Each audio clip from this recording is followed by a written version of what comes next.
Alors, mesdames et messieurs, et je m'adresse tout particulièrement également aux organisateurs, monsieur Laurent et monsieur Badier. Je voudrais, au nom du vice-président du Conseil d'État, Bruno Lasserre, vous dire combien le Conseil d'État, peut-être tout particulièrement son comité d'histoire, dont plusieurs éminents membres interviennent aujourd'hui, l'un d'entre eux siège d'ailleurs à mes côtés, à ma gauche, le professeur Machelon. Donc, la joie que ressentent le Conseil d'État et tout particulièrement son comité d'histoire à accueillir donc ce colloque sur la décennie décisive, telle que vous l'avez qualifiée, 1869-1879, décennie que vous approchez, si je l'ai bien compris, sous l'angle de l'apport de la famille libérale et modérée à l'élaboration du modèle républicain. Nous en sommes heureux, et le comité d'histoire tout particulièrement, parce que tous ses membres, et je salue son premier président, le président Jean Massot, qui lui aussi interviendra aujourd'hui, savent que tout ce qui est partenariat et action en synergie donc, est extrêmement important pour nous. Et l'accueil que nous faisons aujourd'hui, donc de vos travaux, participe justement de cette volonté de développer et d'étendre la collaboration avec l'ensemble de la recherche historique. Et je vais profiter, ceux qui me connaissent ne vont pas être surpris, pour vous indiquer que vient de sortir à la DILA, ce qu'on appelait la documentation française autrefois, le 3e volume des conférences Vincent White, et qui retrace toute une traversée, on peut dire, à travers l'histoire, et qui intéresse évidemment le Conseil d'État et la juridiction administrative, depuis le Moyen-Âge jusqu'à nos jours. Donc, si vous ne l'avez pas encore, n'hésitez pas à vous le procurer ou en faire cadeau. Alors, je reviens maintenant donc à ces 10 années qui ont été également décisives du point de vue du Conseil d'État, ou même, peut-on dire, du point de vue de la justice administrative. En effet, vous le savez bien, le Conseil d'État a été au départ refondé par la Constitution du 22 Frimaire en 8, celle du consulat, et qui lui donne à ce moment-là un rôle de conseil du gouvernement, y compris en matière donc, de litige intéressant l'État. Et le pouvoir de décision est alors, comme on le dit, retenu entre les mains de l'exécutif. La justice administrative véritable, elle, vous le savez, la justice déléguée car indépendante, a été mise en place par la loi du 24 mai 1872, qui dispose qu'en matière de litige, le Conseil d'État statue souverainement.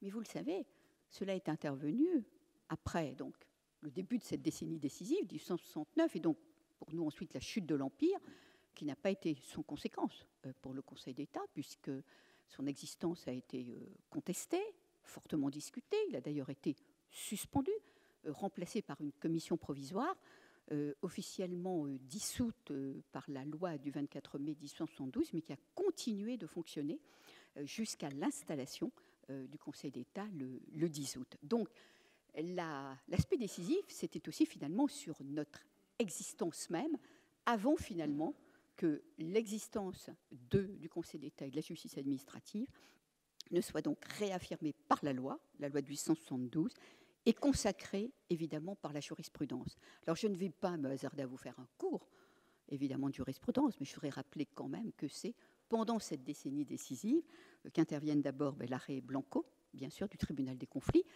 du 8 février 1873, qui à la fois pose le principe de la responsabilité donc, de la puissance publique du fait des dommages causés par son action. Ce faisant, elle est bien dans cette idée d'une certaine limitation des pouvoirs, parce qu'elle consacre une responsabilité, elle met fin à une irresponsabilité, et en même temps, elle confie le contentieux de cette responsabilité, évidemment, donc, au juge administratif. Vous savez qu'ensuite, par son arrêt du 19 février 1875, Prince Napoléon, le Conseil d'État a assumé de déterminer lui-même le champ des actes de gouvernement qui, en raison de leur nature politique, échappent à son contrôle. Et il a cessé de s'en remettre à l'appréciation du ministre. Et puis je voudrais citer aussi un 3e arrêt, celui du 26 novembre 1875 également, l'arrêt Parisé, qui était aux conclusions du commissaire du gouvernement Laferrière, un très grand nom, dont certains d'entre vous qui regardaient la galerie des portraits, il me semblait entendre un des participants le dire, bien, on retrouvait un grand portrait dans le couloir qui vous a amené jusqu'ici. Alors effectivement, ce que fait cet arrêt parisé, eh bien, il met en place la censure du détournement de pouvoir, c'est-à-dire de l'usage par l'administration de ces pouvoirs dans un but autre que celui en vue duquel ils lui ont été confiés. Donc nous avons là, effectivement, une décennie qui est importante d'un point de vue général, mais qui, et cela est normal, parce que quelque part l'activité du Conseil d'État reflète la vie un petit peu politique et sociale et économique, donc qui est également décisive pour le Conseil d'État. Et puis, à cet égard, et d'un point de vue général, nous avons en tête évidemment que sur le terrain du droit, cette décennie a immédiatement précédé l'adoption de grandes lois de la Troisième République, comme par exemple celle concernant donc la liberté de réunion, celle sur la liberté de la presse, donc qui protège des droits fondamentaux. Alors, une fois cela posé, je voudrais, si vous le voulez bien, en remerciant les organisateurs d'avoir choisi le Conseil d'État après un certain nombre d'autres endroits. Nous sommes au terme d'une sorte de nomadisme donc du colloque. Je voudrais remercier Claire de Grimoire, donc, qui dirige la direction de la Bibliothèque des Archives et de la documentation et son équipe pour le travail qui a été accompli. Et remercier aussi, je ne sais pas s'ils sont encore là, mais les quelques agents de la section du rapport et des études qui, sous l'impulsion de Caroline Lafeuille, sont venus apporter leur concours pour que votre accueil soit organisé le mieux possible, donc à votre intention. Et je voudrais maintenant donc vous souhaiter effectivement d'excellents travaux et le faire peut-être en vous précisant que vous êtes ici donc dans une salle qui a été aménagée elle-même au mi-temps de cette décennie décisive, en 1875, enfin pas complètement, je vais apporter quelques précisions, mais au moment où le Conseil d'État est venu s'installer ici, puisque vous le savez, il avait occupé jusqu'en 1871, enfin, était suspendu entre-temps, mais le palais d'Orsay, donc sur l'emplacement duquel la gare puis le musée d'Orsay ont été construits. Ce palais d'Orsay, qu'il occupait avec la Cour des comptes, a été brûlé sous la Commune. Et à ce moment-là, et lorsque a été mise en place la commission provisoire puis le Conseil d'État rétabli ont siégé à l'hôtel de Rottelin, donc, qui est au sein rue de Grenelle, jusqu'en 1875, où le Palais Royal, cette partie en tous les cas du Palais Royal, s'est trouvée réaménagée par Prosper Chabrol, donc pour accueillir le Conseil d'État. Alors, cette salle, évidemment, ce n'est pas ici qu'ont été rendus les arrêts que j'ai cités, parce qu'ils l'ont été de l'autre côté, dans la salle du contentieux. Cette salle, qui est la salle de l'Assemblée générale du Conseil d'État, dit bien finalement, je crois, ce que l'on pensait ou ce que l'on voulait dire et montrer et exprimer du Conseil d'État à ce moment-là, puisque vous avez derrière vous, dans une sorte de rectangle, déjà les textes. Alors évidemment, les choses ont été complétées, mais les textes fondamentaux, donc concernant l'histoire, je dirais, moderne du Conseil d'État, avec notamment la Constitution du 22 Frémère en 8, donc 13 décembre 1799, que j'évoquais tout à l'heure. Vous avez ensuite, dans les cartouches, et surmontés d'allégories bleues sur fond or, les ministères pour lesquels le Conseil d'État est compétent. Et vous trouverez évidemment les dénominations de l'époque. Donc vous avez la marine, vous avez la guerre, au-dessus de ma tête à gauche, vous avez les cultes, l'instruction publique. Et donc à chaque fois, donc cartouche plus allégorie.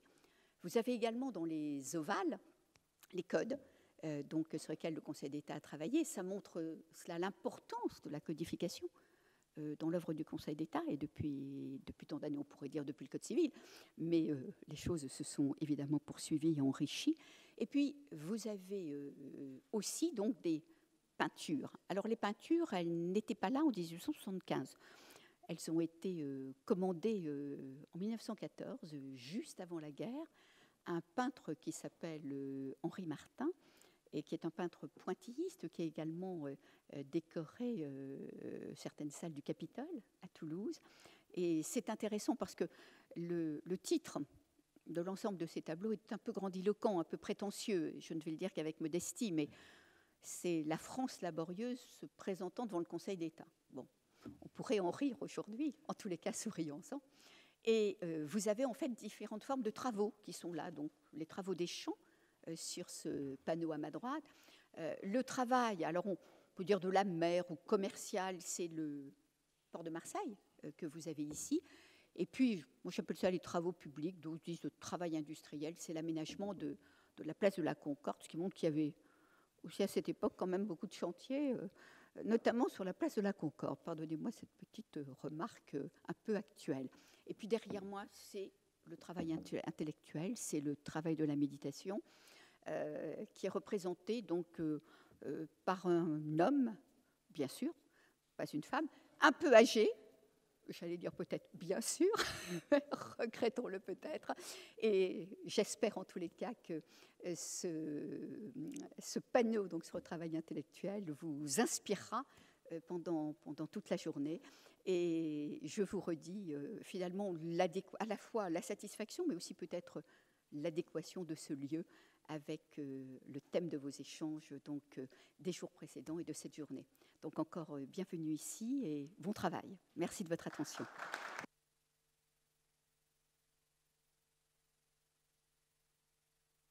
Vous me pardonnez, mais je m'éclipse et donc nous allons procéder à un glissement, à une glissade, je ne sais pas comment il faut le dire. Ouais. C'est très joli, Jean-Pierre.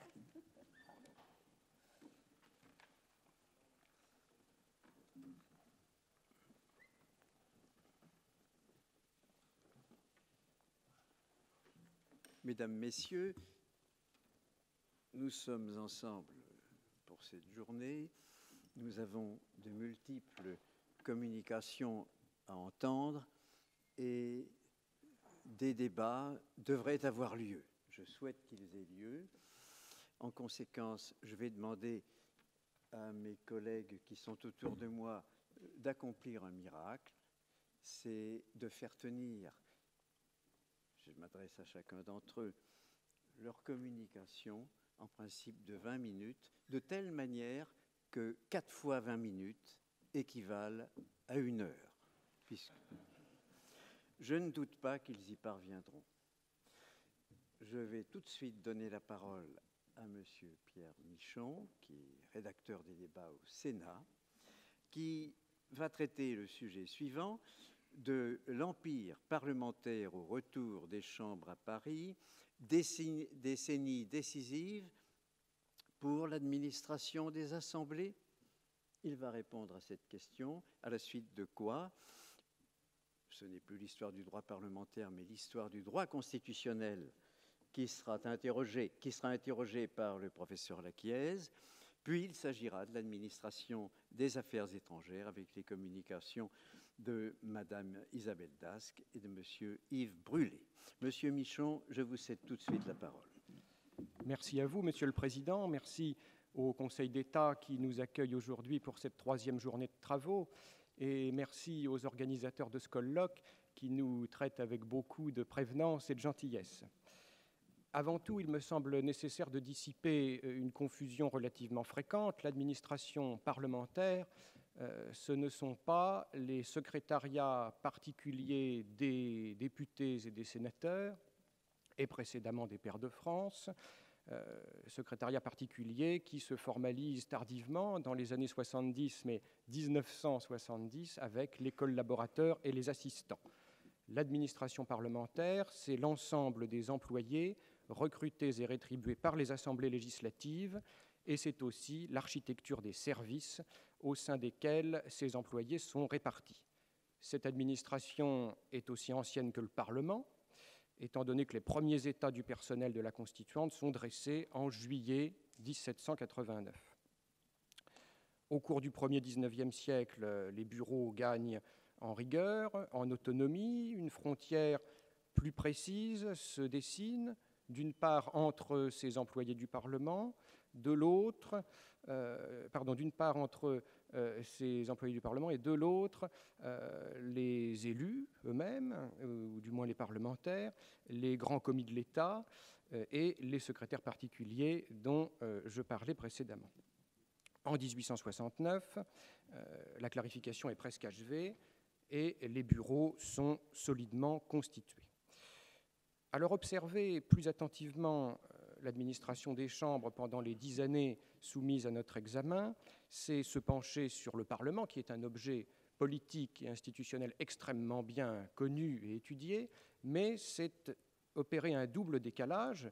Premièrement, dans le rapport aux personnalités, puisque c'est passer des parlementaires à ceux qui les servent. Deuxièmement, dans le rapport au temps.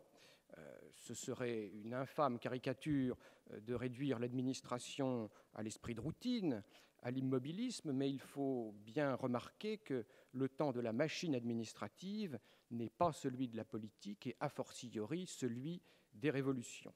Comme François Monnier l'a bien souvent relevé, c'est un temps qui est fortement marqué par le sens des traditions. Cet angle d'attaque étant précisé, il faut bien dire un mot des sources. La bibliographie sur le sujet est plutôt mince, quelques articles, quelques mentions marginales, également tout de même l'ouvrage de Delphine Gardet qui a été cité lors de notre journée d'hier. Du côté des souvenirs et des mémoires, les principaux témoins sont d'anciens fonctionnaires du Sénat et de la Chambre, avec les biais que cela implique.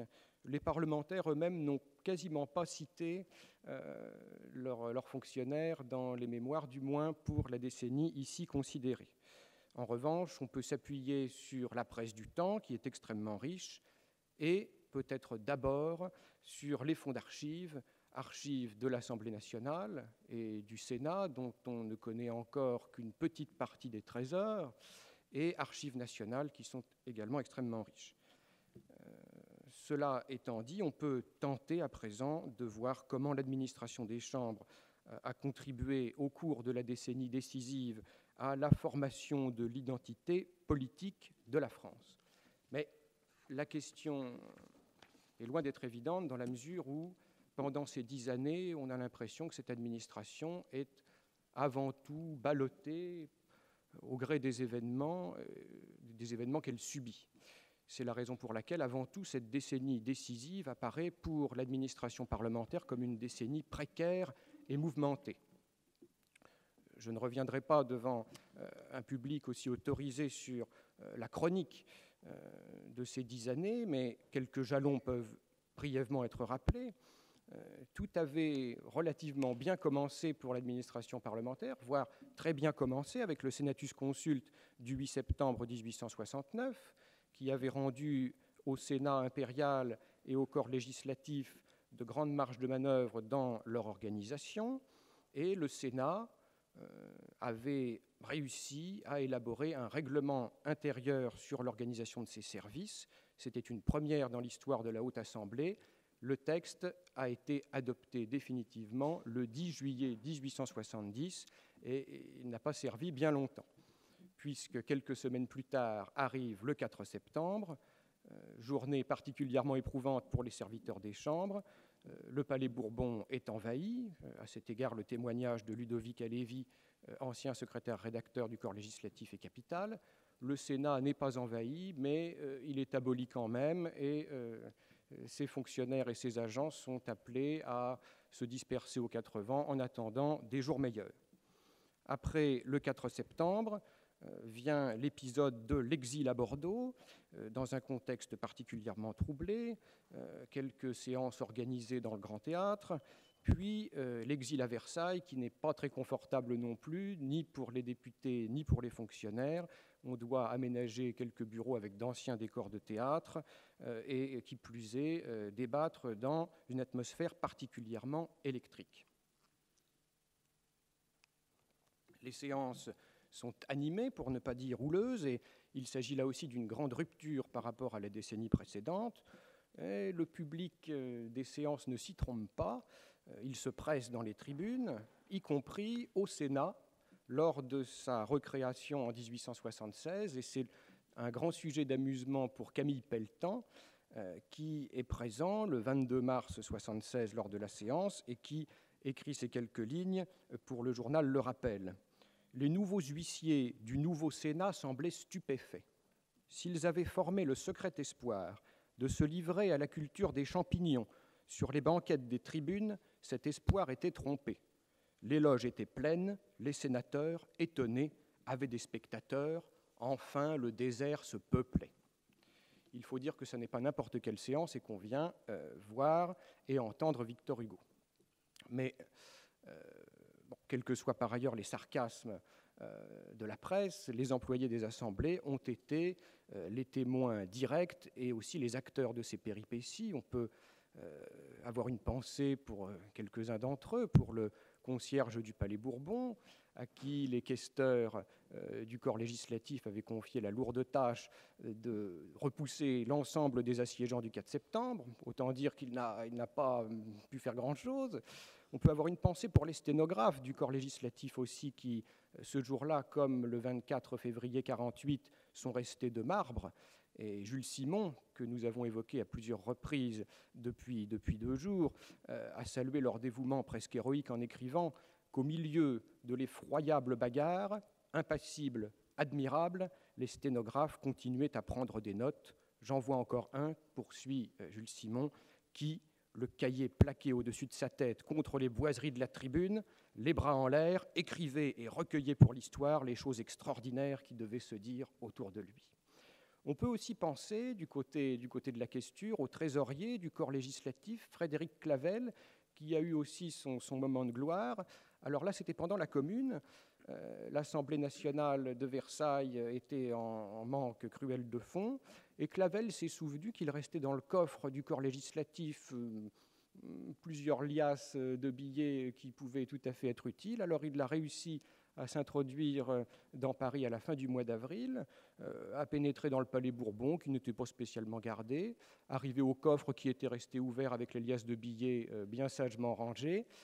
Il a tout plaqué sous son paletot et il est revenu, on ne sait trop comment, à Versailles dans la nuit pour faire sécher sur un fil à linge, paraît-il, l'ensemble des billets de banque qui étaient tout trempés de sa sueur.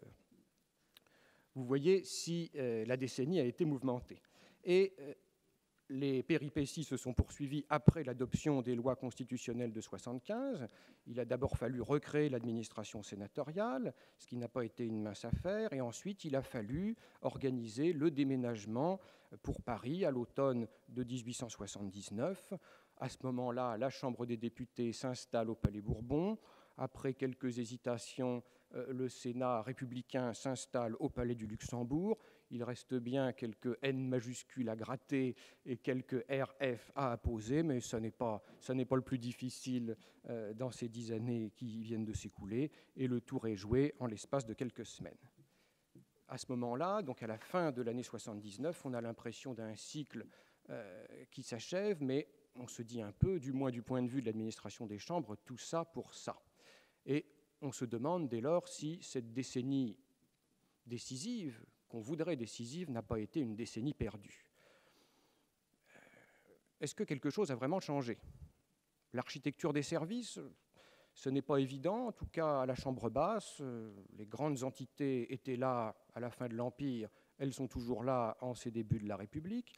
Au Sénat, c'est un petit peu différent puisque la questure a fait son apparition, ce qui a des conséquences tout de même pour les services administratifs. Mais c'est assez léger malgré tout. Du côté de la nomenclature des emplois, c'est également la même, rien de spécial à signaler. Commis, huissier, secrétaire-rédacteur, sténographe, garçon de bureau, tous ces employés étaient présents sous l'Empire et la nomenclature est tout de même quasiment identique. Alors, y a-t-il une différence du côté des effectifs? Eh bien, au risque de vous décevoir, je répondrai non. Les deux assemblées avaient chacune environ 120 employés en 1869. Il en est peu ou prou de même en 1979. Alors, est-ce que c'est la composition du personnel? Pas évident non plus. L'Assemblée nationale a repris quasiment sans changement le personnel du corps législatif avant que celui-ci n'entre au service de la Chambre des députés. Et de son côté, le Sénat républicain a fait revenir en 1976 les employés remerciés par le Sénat impérial en 1870. Quelques nouvelles figures sont apparues, mais c'était essentiellement pour remplacer les fonctionnaires partis faire valoir leurs droits à pension ou morts dans l'intervalle dans une misère plus ou moins terrible. Bref, contrairement au ministère, à la magistrature et à la préfectorale, il n'y a pas eu d'épuration dans l'administration des chambres. Et on a même constaté d'étonnants exemples de longévité administrative.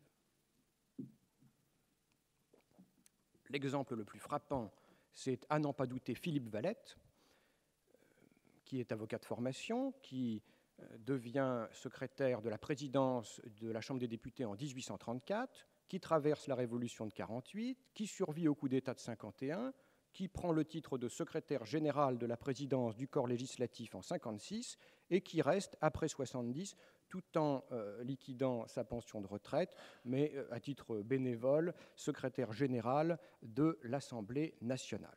Il quitte ses fonctions en février 1875, après tout de même 40 années passées dans le même poste.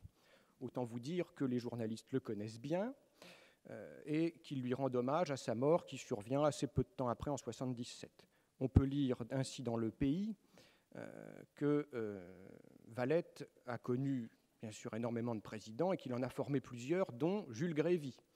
Et Le Pays précise, Valette a vu tomber auprès de lui bien des puissances, disparaître bien des hommes politiques, et il a assisté à l'éclosion de tous les vieux parlementaires qui se sont partagés le pouvoir depuis 7 ans. Nous sommes en 1977. Il guidait le président, encore inexpérimenté, à savoir Jules Grévy, et lui soufflait le règlement quand il fallait l'appliquer. Il était le vrai président. Le journal amusant écrit quant à lui, quoi de plus curieux que le type de cet homme inamovible qui assista avec la sérénité la plus immuable à toutes les transformations, à tous les chaos et à tous les chaos. La longévité de Valette est spectaculaire. Elle est d'autant plus remarquable qu'il se survit en la personne de son successeur, Jules Poudrat, Poudrat qui l'a formé et Poudrat qui, accessoirement, est son gendre. On ne peut pas rêver meilleure continuité. Et cet exemple, qui n'est pas isolé, pose bien sûr des questions d'ordre politique. Ces gradés, ces grands commis de l'administration parlementaire, seraient-ils des caméléons politiques, continuant cette France de l'extrême-centre, chère à Pierre Cernat, avec une certaine indifférence, voire une part de cynisme, et exerçant au fond de manière occulte une part non négligeable du pouvoir. Pousser la logique à son terme, c'est bien sûr prétendre que l'administration gouverne, ce que nous ne pourrions faire sans généralisation abusive. On ne peut pas aller si vite en besogne, et ce qui doit nous alerter, c'est que les parlementaires de la décennie décisive, si prompts à dénoncer les abus des chefs de bureau dans les ministères, rappelons-le, n'ont pas mis en œuvre d'épuration dans leur propre service, ce qui pourtant n'aurait pas été difficile. Alors il y a bien eu quelques tentations, notamment de la part de Clémenceau, qui en 1878 s'en était pris au sténographe en disant que ses propos avaient été déformés au journal officiel. Il s'était emporté en qualifiant les sténographes de la Chambre des députés d'affreux réactionnaires et en disant qu'il fallait faire une hécatombe. Bien sûr, ses collègues s'étaient empressés de ne rien faire. Tous ces fonctionnaires parlementaires sont protégés par leur compétence technique, qui est rare et qui les rend d'une certaine manière indispensables. Mais à mon avis, la raison essentielle n'est pas forcément là.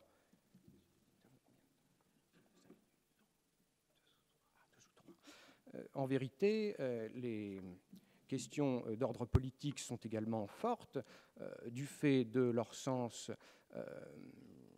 de la neutralité, de la discrétion, mais aussi de leur attachement à la République, qui est beaucoup plus ancien dans certains services, notamment les comptes rendus. Parallèlement, l'effort de républicanisation est mené par petites touches, avec l'élimination des brebis galeuses. Nous avons quelques exemples de destitution et la promotion de bons républicains dans différents postes. Et l'effort de républicanisation s'observe également par la formalisation du droit parlementaire. C'est une œuvre entreprise par Valette, dès 1839 avec la publication de son traité de la confection des lois. C'est une œuvre reprise par Poudrat et son jeune adjoint Eugène Pierre qui aboutit en 1878 à la publication du traité de droit politique, électoral et parlementaire, salué dès sa publication comme une œuvre de défense parlementaire et de défense républicaine. Herriot, d'ailleurs, en saluant la mémoire d'Eugène Pierre en 1925, Eugène Pierre, qui lui aussi était resté 40 ans dans son poste de secrétaire général, a pu déclarer « Si la France a, malgré tant de secousses, su maintenir intacte depuis 1870 la souveraineté de la loi, elle le lui doit pour une bonne part. » Malgré tout, le traité d'Eugène Pierre a subi également diverses critiques. On a pu le juger dès 1907 sous la plume du publiciste Joseph Delpech à la fois elliptique et indigeste, et d'autres, à droite, à la suite d'André Tardieu et de Joseph Barthélemy dans l'entre-deux-guerres, ont pu l'accuser d'avoir provoqué une certaine sclérose de la procédure et ainsi des institutions. En résumé, et pour conclure, Monsieur le Président, pour l'administration des chambres, il y a, à n'en pas douter, une décennie fondatrice qui est facile à identifier, c'est celle qui court de 1789 à 1799. C'est l'apparition d'un premier personnel et des premiers bureaux, notamment les procès-verbaux. Il y a aussi une décennie fondatrice que je situerai pour ma part entre 1839 et 1849. On assiste en effet à ce moment à la composition des premiers traités de droit parlementaire, à la création des premiers services sténographiques et à la rédaction d'un premier règlement intérieur à l'Assemblée nationale de la Deuxième République. La tendance de fond, celle de la libéralisation de l'Empire, perceptible dès 1860, ne doit pas être écartée, et à cet égard, nous devons examiner ce que Éric Anceau, que je salue, appelle justement l'héritage inavouable du Second Empire. De même d'ailleurs qu'il faut examiner l'héritage avoué mais difficilement assumable de la monarchie de Juillet.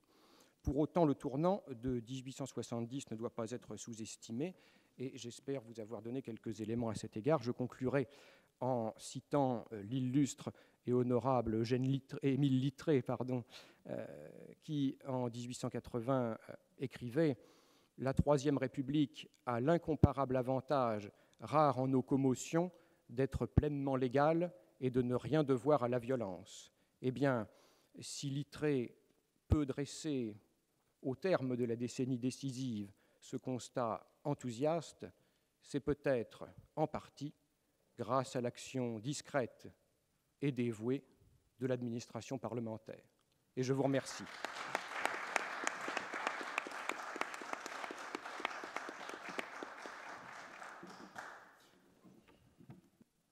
Merci beaucoup, monsieur, de cette très belle communication passionnante qui apporte beaucoup à tous ceux qui s'intéressent à l'histoire du droit parlementaire. Je ne vais pas entamer un dialogue avec vous, quelle que soit l'envie que j'en ai. Les débats, ce sera pour tout à l'heure, pour peu que chacun des orateurs suivants s'astreigne, comme vous l'avez fait, à cette discipline nécessaire. Avant toute chose, je voudrais leur dire, puisque les organisateurs me l'ont fait savoir, qu'ils auront au moins 30 000 signes pour s'exprimer par écrit et qu'en conséquence, ils peuvent consentir à quelques coupes à l'oral. Je donne maintenant la parole au professeur Alain Laquiez de l'Université Paris-Descartes pour traiter alors cette fois-ci de l'histoire du droit constitutionnel pendant cette décennie décisive. Quelle constitution pour la République conservatrice?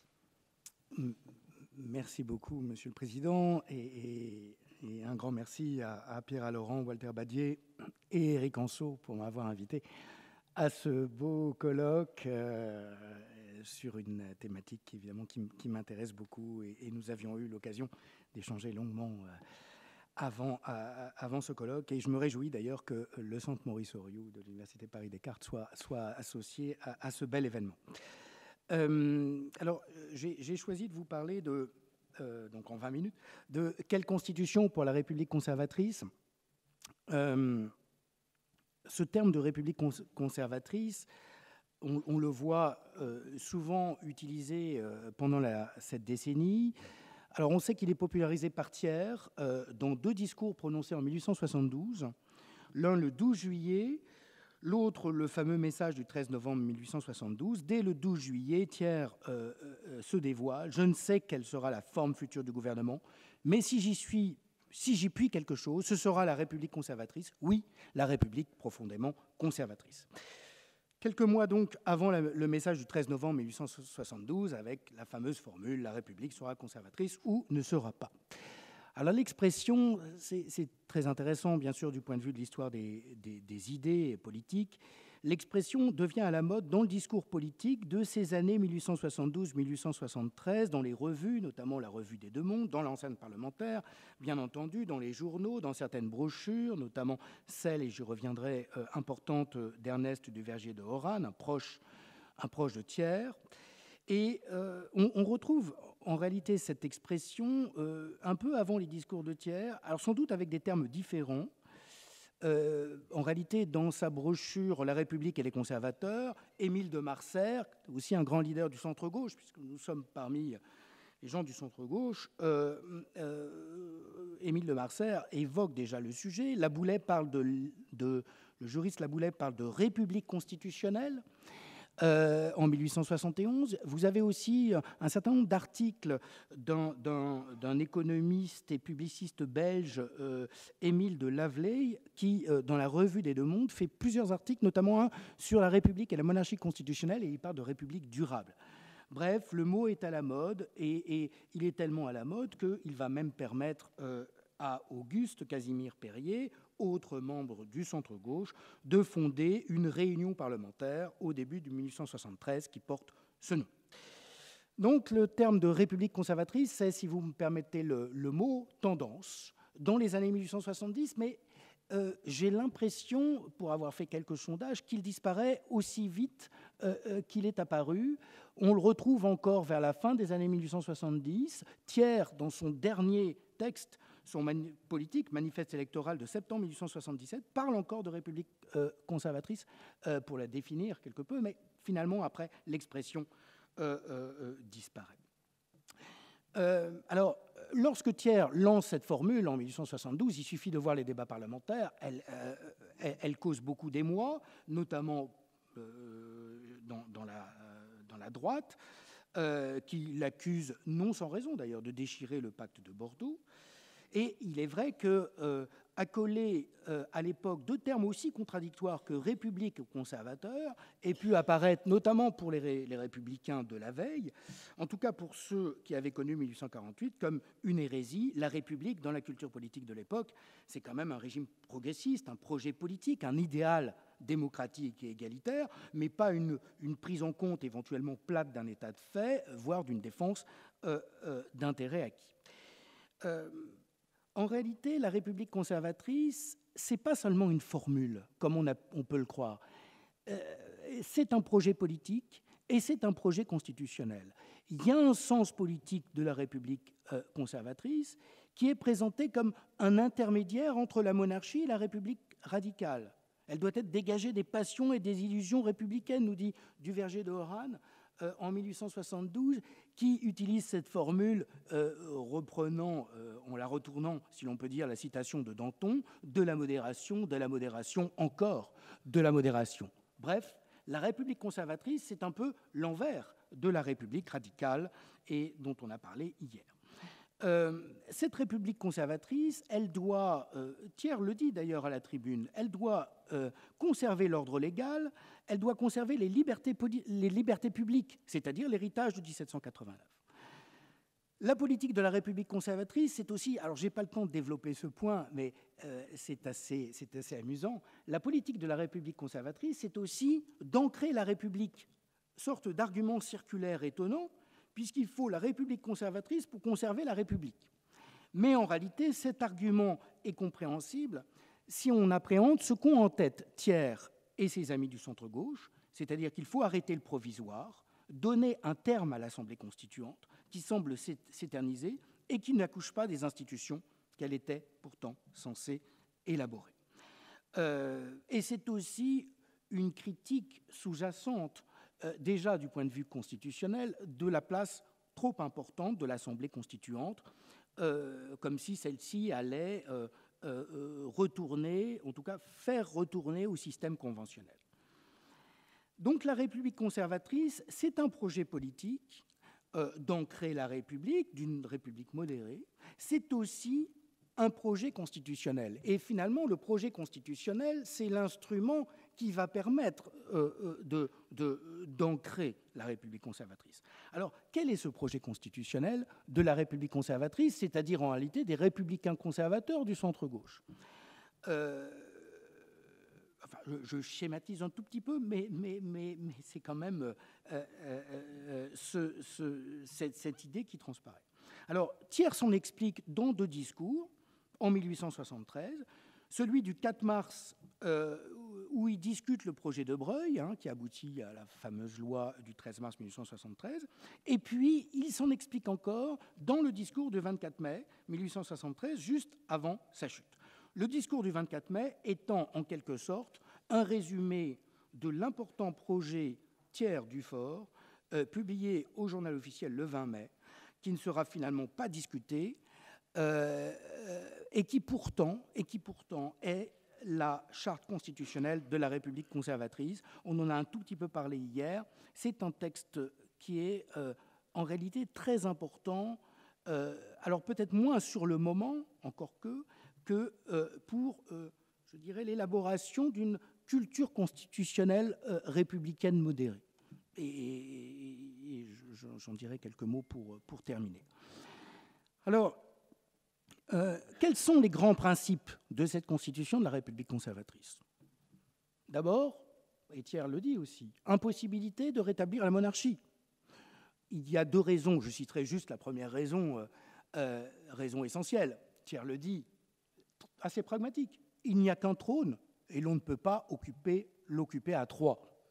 Commentaire dans les débats parlementaires, hilarité à gauche. Impossibilité de rétablir la monarchie. Impossibilité de remettre en cause le suffrage universel. Et Thiers, très prudent, l'explique bien. Je ne vais pas demander aujourd'hui à restreindre le suffrage universel comme je l'avais fait en 1850, ce qui avait donné lieu à la loi du 31 mai 1850. Impossibilité de rétablir la monarchie, impossibilité de remettre en cause le suffrage universel et donc primat de la démocratie.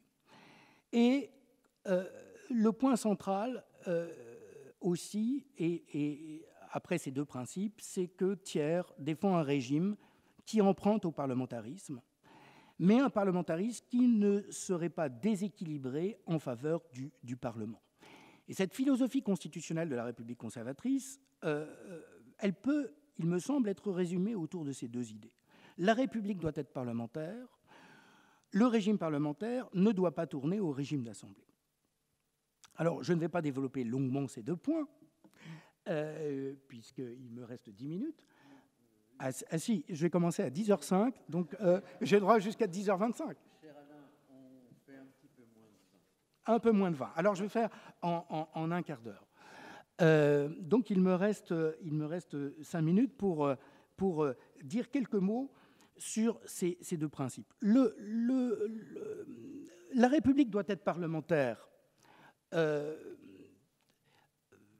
Il faut bien considérer qu'à l'époque, cette affaire d'une République parlementaire est quelque chose qui est très nouveau, très original, et en particulier difficile à mettre en place. Pour les politiques et pour les publicistes aussi de l'époque, le régime parlementaire, c'est la monarchie constitutionnelle de type britannique. Et finalement, on n'a pas expérimenté encore un système parlementaire dans un régime, dans une forme républicaine. Les contemporains de Thiers en 1870, en réalité, quand ils regardent la forme républicaine, ils ont trois modèles. Le modèle français, la République conventionnelle le régime conventionnel de 1793, sera celle de la République radicale, en réalité. Et ça, les modérés n'en veulent pas. Le modèle américain, qui est le système de séparation des pouvoirs, et un président élu au suffrage universel quasi direct, qui a exercé une influence certaine sur les constitutions de 1848, mais il est hors de question de reprendre ce modèle en 1871, après l'embardée de la Seconde République et le coup d'État du 2 décembre. Et il y a le troisième modèle, qui est le modèle suisse, avec le régime directorial suisse et constitution de l'an 3. Mais là aussi, les républicains, qui sont les républicains conservateurs, si l'on peut dire, qui sont très conscients du rôle du pouvoir exécutif, ne veulent pas d'un exécutif directorial. Et par conséquent, eh bien, on se tourne naturellement vers le régime parlementaire. L'originalité des républicains conservateurs, il me semble, et donc dans la période 1872-1873, c'est qu'ils vont réussir à trouver, en tout cas proposer des solutions institutionnelles qui permettraient d'acclimater le régime parlementaire dans un système républicain. Alors certes, la réflexion avait commencé sous le Second Empire, aussi bien chez les républicains, Étienne Vachereau, Édouard Laboulaye, que chez les monarchistes orléanistes, Victor de Breuil, Prévost-Paradol. Simplement, dans ces écrits, que je n'ai pas le temps de développer, je l'ai fait par ailleurs, les auteurs bloquent souvent sur la question, encore une fois, du pouvoir exécutif. Comment arriver à donner des compétences et une autonomie au pouvoir exécutif dans un système qui serait un système dominé par le principe de souveraineté nationale et dominé par le primat du Parlement. Et finalement, les républicains conservateurs et les tenants de la République conservatrice, en 1872-1873, vont trouver des solutions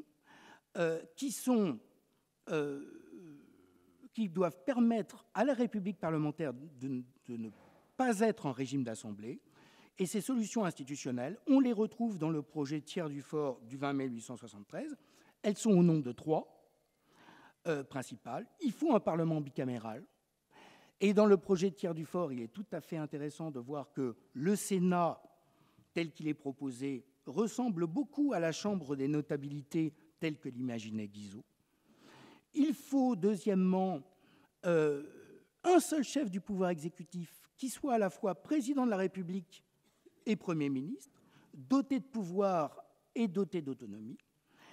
Et le projet Thiers du Fort est quand même le premier qui essaye, au moins dans la source du pouvoir présidentiel, d'élargir le corps électoral au-delà du Parlement, avec cette idée d'avoir un congrès composé de députés, de sénateurs et de représentants des conseils généraux.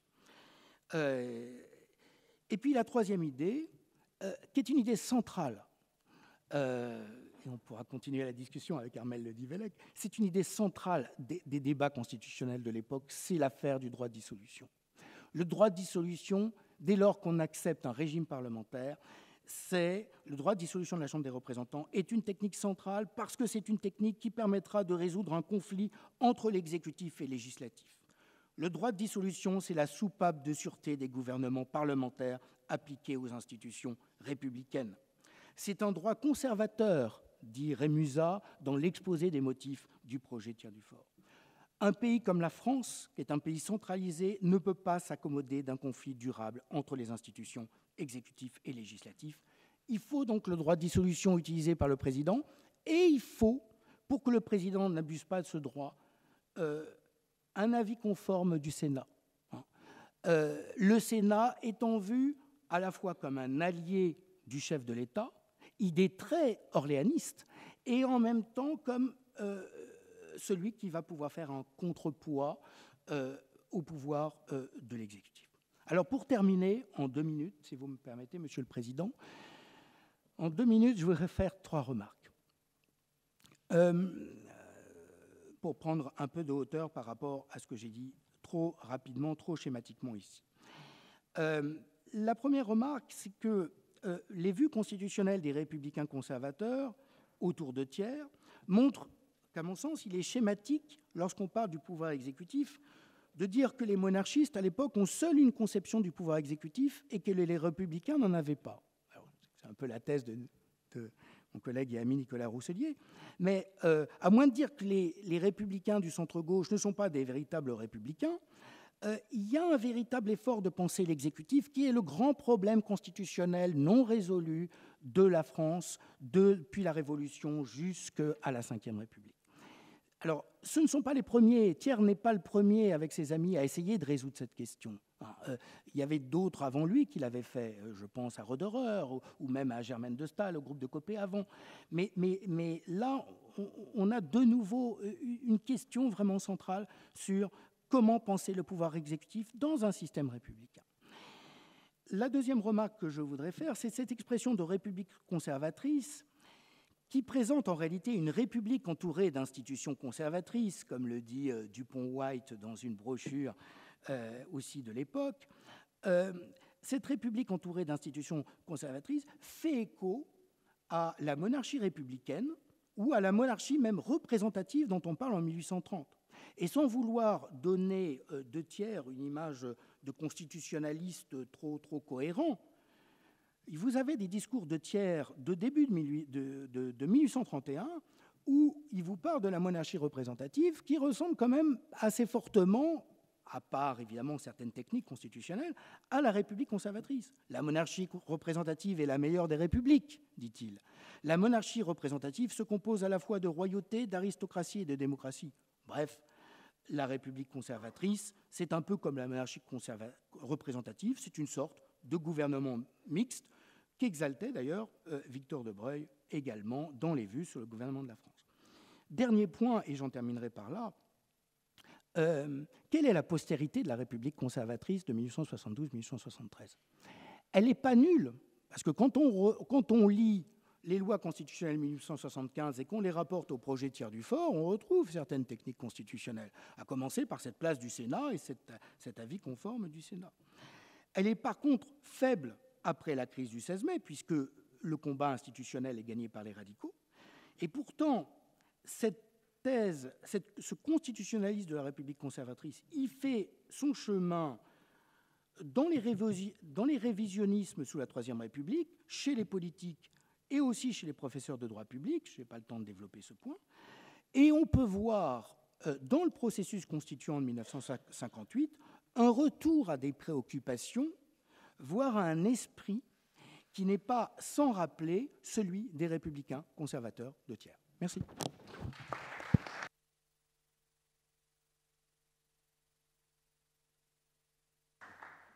Merci beaucoup. Cette communication n'était aucunement schématique. Elle était d'une grande finesse et d'une grande richesse. Je me réjouis à l'avance de sa publication prochaine. Nous continuerons le débat, mais il y aura sans doute des questions tout à l'heure, puisque nous avons jusqu'à 11 heures pour la présente session avant la pause. Je vais maintenant donner la parole à ma collègue, Madame Isabelle Dasque, qui enseigne à l'Université de Paris-Sorbonne, Paris 4, et qui est notamment spécialiste des affaires étrangères et de leur administration. Elle va nous parler de la décennie décisive au Quai d'Orsay, les fondements d'une diplomatie républicaine avec un point d'interrogation. Elle va nous dire pourquoi sans tarder. Vous avez la parole. Alors, il faut appuyer. Merci beaucoup, Monsieur le Président. Alors, je m'associe à tous les remerciements qui ont été adressés aux organisateurs et qui me permettent de présenter cette décennie au Quai d'Orsay. Je ne résiste pas à introduire celle-ci par l'album comique du ministère des Affaires étrangères qui a été publié en 1800, qui est paru en 1869. Vous avez là la page inaugurale et puis la dernière planche. Et dans cet album, vous retrouvez les portraits pittoresques de quelques 130 diplomates qui ont été croqués par leurs pairs dans leurs fonctions professionnelles, mais surtout dans leurs loisirs et leurs passe-temps favoris. Et la planche inaugurale à gauche, que vous voyez à gauche, avec cette en-tête qui surmonte toute l'administration et ses services, en dit long sur l'ambiance qui règne au Quai d'Orsay, surtout pas de zèle. Alors l'album comique se termine par un faire-part d'invitation à une chasse organisée dans un village de l'Eure. C'est la vignette qui est à droite. Alors à la veille de la guerre franco-prussienne, les mœurs semblent s'être quelque peu relâchées, l'ardeur au travail perdue. Aussi, dans un contexte marqué par la défaite de Sedan, la nécessité de renouveler la doctrine diplomatique et d'œuvrer au redressement de la France sur la scène internationale et sur fond de progrès des républicains, les dirigeants de la décennie ne sont pas restés inactifs. Ils vont avoir à cœur d'adapter l'outil diplomatique à ce contexte nouveau, de rétablir l'ordre et l'efficacité dans la conduite des affaires étrangères et surtout de moderniser la carrière. Alors si la réforme du Quai d'Orsay est postérieure, elle est surtout due à Freycinet, il n'en demeure pas moins que la décennie va poser les jalons d'une diplomatie républicaine. D'abord, on le verra dans un premier point, en dotant la République d'un personnel diplomatique en partie épuré au tournant des années 1880, mais en grande partie issu de cette décennie, au prix de ralliements et d'une certaine modernisation des allégeances et des réseaux. Et puis, deuxième point, surtout en ouvrant la voie à la réforme, certes un peu postérieure, mais déjà bien amorcée dans cette décennie. Alors, dans un premier point, donc on verra que si l'effondrement du régime impérial ne s'accompagne pas d'une épuration massive des cadres, la décennie prépare néanmoins la relève de la diplomatie. En effet, au lendemain de la défaite, le personnel est maintenu à l'administration centrale, à commencer par les deux directeurs, Hippolyte Després à la tête de la direction des affaires politiques et Joachim Meurin à la tête des affaires commerciales et consulaires. En revanche, les principaux titulaires des ambassades sont renouvelés, mais cette légation sur les 14 qui étaient pourvus d'un titulaire en 1870 vont garder leur occupant. Aux échelons inférieurs de la hiérarchie, eh bien, le changement de régime ne génère pas de grands bouleversements sous tiers, comme vous le voyez dans la première citation extraite des souvenirs inédits d'Hippolyte Després. Alors même si la deuxième citation du baron de Courcelles peut donner le sentiment de corriger ses propos. Pour occuper les postes vacants, les gouvernements de tiers puis de l'ordre moral se tournent vers des personnalités extérieures, sans passer bonapartiste, mais bien souvent ayant déjà servi dans la diplomatie sous la monarchie constitutionnelle ou sous la Seconde République, avant de démissionner au lendemain du 2 décembre. Dans les postes qui sont jugés secondaires, où un grand nom est beaucoup moins indispensable et moins nécessaire, le gouvernement de tiers va même faire quelques concessions au parti républicain, notamment en nommant Jules Ferry ministre à Athènes, Ernest Picard à Bruxelles, Pierre Lanfray à Berne et André Lavertujon, consul général à Amsterdam. L'aristocratie est prépondérante. Les héritiers d'authentiques lignées chevaleresques tels le duc de Dudoville, le comte de Jarnac de la branche cadette des ducs de Rohan, le comte Bernard d'Harcourt, le marquis d'Harcourt, le vicomte de Gonton-Biron, le marquis de Vaugoé, le marquis de Bouillé, bref, sont choisis pour relever le prestige de la France, comme l'écrit... non, pardon, excusez-moi, c'est toujours la dernière citation. Comme l'écrit Albert de Breuil à propos de Gontaut-Biron, qui avait été choisi pour représenter la France à Berlin. En tout, 72% des titulaires d'une ambassade ou d'une légation sont des descendants du second ordre. Mais comme vous le voyez sur ce graphique, le recrutement du ministère des Affaires étrangères va s'ouvrir aux représentants d'une bourgeoisie, souvent ancienne et diplômée. Vous voyez sur ce graphique que la part de l'aristocratie et de la bourgeoisie s'équilibre, puisque vous avez 53% des diplomates qui entrent dans la carrière dans cette décennie qui appartiennent à l'aristocratie et 46% à la bourgeoisie. Alors, en ce qui concerne l'appartenance politique, c'est une sensibilité conservatrice mais libérale qui va s'imposer dans les rangs de la diplomatie. Les républicains de la veille sont en effet très rares dans cet aéropage de noms illustres. Outre les 4 membres du Parti républicain qui ont été nommés par Thiers, mais qui démissionnent à sa chute, on compte quelques républicains sincères, notamment dans les cadres consulaires. Et au sein du personnel diplomatique, quelques individus, comme par exemple Charles-Joseph Tissot, qui est ministre à Tanger puis à Athènes pendant la décennie, mais surtout Henri Fournier, qui se présente, vous le voyez, en 1875 comme républicain, foncièrement conservateur, très libéral et anticlérical. Alors, pour la plupart, ambassadeurs et ministres plénipotentiaires professent plutôt leur attachement à la monarchie avec une sensibilité un peu plus légitimiste sous l'ordre moral. C'est l'arrivée de Waddington à la tête du ministère en décembre 1877 qui va esquisser une première évolution sans toutefois marquer un tournant radical. Et si on en juge par les propos d'Hippolyte Després, tout au plus, il se limite à se déclarer, c'est la fin de la citation, qu'il se montrerait sévère si quelque scandale arrivait et s'il entendait qu'on ne put reprocher à aucun de nous aucune parole hostile aux institutions du pays.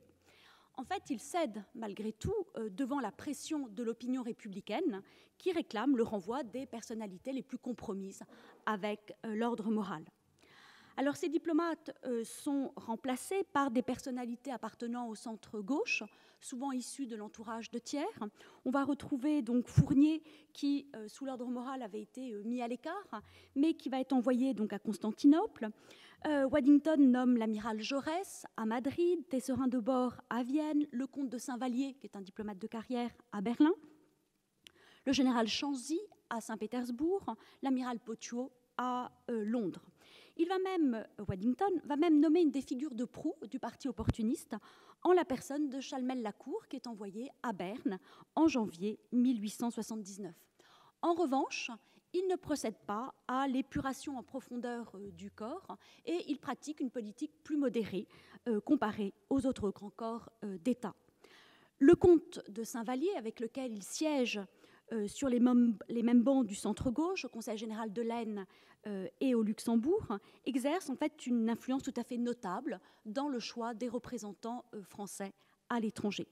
Donc il faut vraiment attendre l'arrivée de Freycinet pour que le programme de républicanisation qui est demandé par les chefs opportunistes gagne véritablement le Quai d'Orsay, tant au sommet de la hiérarchie qu'à sa base. Alors la décennie est tout à fait décisive aussi sur le plan de la recomposition des réseaux et des allégeances. Elle va ancrer durablement la famille libérale au ministère des Affaires étrangères. La Troisième République hérite d'un personnel diplomatique qui a été recruté sous l'Empire, dont les sentiments politiques sont peu favorables au nouveau régime, comme le rappelle Rémusat dans ses mémoires. Vous avez un extrait sous les yeux. Alors, les bonapartistes sont quand même bien implantés au Quai d'Orsay, notamment dans le cadre des premiers, c'est-à-dire des premiers secrétaires.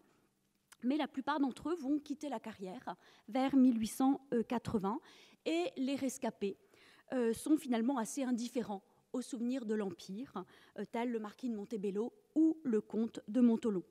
Quant aux monarchistes, ils vont en revanche davantage se maintenir dans la carrière au-delà de 1880, sauf lorsqu'ils affichent une hostilité beaucoup trop militante ou lorsqu'ils ont été beaucoup trop liés à l'ordre moral. Alors à cela, vous avez plusieurs facteurs qui permettent d'expliquer cette continuité entre le personnel diplomatique de la décennie et le personnel diplomatique des années 1880. D'abord, l'épuration a été assez atténuée par rapport à celle qui frappe d'autres corps de fonctionnaires.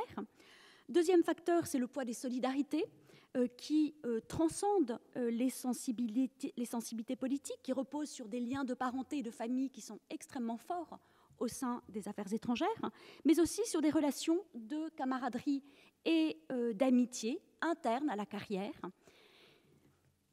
À ce titre, et vous voyez que ces liens qui sont réactivés à la faveur des crises permettent d'amortir les changements politiques.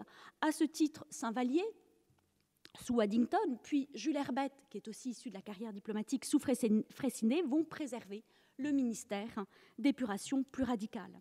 Et enfin, troisième facteur, c'est la recomposition et la modernisation des réseaux à laquelle on assiste pendant cette décennie. Le centre-gauche va s'implanter durablement dans la carrière. Parmi les diplomates qui mènent une carrière politique, nombreux sont ceux qui siègent sous son étiquette politique. Outre une proximité sociale, vous avez aussi des liens familiaux qui unissent diplomates et personnalités de centre-gauche, que l'on pense par exemple au père de Paul de la Boulée, de Raymond Hénard, d'Étienne Lanel, d'Auguste Riffaut, tous appartiennent au centre-gauche. De même que l'on pense au marquis de Montebello, qui est le frère d'Adrien de Montebello, député de la Marne, et le marquis de Montebello est aussi par alliance le neveu de Léon XVI, dont il va être le chef de cabinet lorsque celui-ci sera au ministère des Finances. Alors cette sociabilité libérale va pénétrer les rangs des affaires étrangères, que ce soit par le biais du journal des débats, auxquels sont étroitement liés certains diplomates, comme par exemple Maurice Paléologue, qui est le beau-frère de Jules Dietz, que ce soit Edmond Basse aussi, qui est le cousin de Jules Basse et le gendre d'Édouard Bertin. Vous avez aussi certains diplomates qui figurent parmi les collaborateurs les plus actifs du journal, par exemple Georges Saint-René Taillandier. Deuxième bastion, c'est aussi la revue des Deux Mondes, qui jouit d'une très grande audience et qui recueille plusieurs signatures des membres de la carrière, mais aussi on peut penser à la Société d'économie politique, à la Société de législation comparée, qui attire dans leur rang quelques diplomates. Enfin, dès sa fondation, c'est l'École libre des sciences politiques qui va avoir le monopole de la formation des diplomates et qui permet d'ancrer encore davantage les élites diplomatiques dans la mouvance du centre-gauche. Alors, à côté de cette gauche libérale, vous avez aussi, dans la décennie, le réseau gambétiste qui commence à pénétrer aux affaires étrangères. Certes, très rares sont les diplomates à avoir frayé avec Gambetta avant 1870, et c'est surtout après 1880 que les opportunistes vont rentrer en force aux affaires étrangères. Mais dans la décennie, le réseau se construit sur les décombres de fidélité traditionnelle et attire notamment quelques diplomates venus des milieux bonapartistes. Alors, à l'origine de ce réseau qui commence un peu à se constituer, on retrouve l'influence des éléments fondateurs, la guerre franco-prussienne, la chaussée d'Antin et la République française, qui trouvent dans la carrière une résonance particulière du fait de la place que tient la politique étrangère. Ainsi, la décennie lègue-t-elle aux républicains un personnel qui est prêt à servir le régime, moyennant quelques ralliements. Elle contribue à moderniser la carrière aussi, ça sera mon second point. Si vous pouvez, ouais. Elle contribue aussi à moderniser la carrière autour de nouvelles règles, de discipline, de transparence, promptes à fonder les bases d'une diplomatie républicaine. Alors, la réforme de la carrière, vous avez plusieurs acteurs qui vont s'y pencher. D'abord, la commission de révision des services administratifs, nommée par l'Assemblée nationale en 1871, dont le rapporteur est Emmanuel Arago, qui avait été nommé ministre plénipotentiaire à Berlin en 1848 et qui siège sur les listes de la gauche républicaine. Son rapport est déposé en février 1874 et ce rapport dénonce notamment l'inégalité de statut entre diplomates et consuls et préconise l'assimilation des carrières. Il préconise aussi la fusion des deux grandes directions, politique et commerciale, ainsi que l'instauration d'un concours unique. Deuxième acteur, c'est la commission du budget par l'intermédiaire de son rapporteur. Pour le budget de 1872, le rapporteur est le duc de Cazes, alors favorable à une réforme complète des services diplomatiques et consulaires, mais d'autres rapporteurs, Jules Grévy en 1876, Spuller en 1878, plaident pour la modernisation des conditions d'admission dans la carrière diplomatique. Ils plaident aussi pour le maintien de traitements assez élevés des ambassadeurs et autres chefs de poste, et ils demandent aussi l'augmentation des émoluments des jeunes agents. C'était la condition même pour ouvrir la carrière à des jeunes gens sans fortune. Alors ces réformes qui sont préconisées vont susciter un certain nombre de débats et vont susciter surtout une résistance dans les milieux diplomatiques, si bien que le rapport d'Emmanuel Arago, qui avait été voté à l'Assemblée nationale et rejeté au Sénat en décembre 1876, à l'instigation de Decazes et de Saint-Vallier. Ce rapport est important parce qu'il constitue la balise véritablement du programme des Républicains et il va inspirer toute l'œuvre de réforme de Freycinet. Alors, pour donner quelques satisfactions aux Républicains, Decazes va nommer une commission extra-parlementaire, mais qui ne sera pas associée aux principales réformes annoncées le 1er février 1877.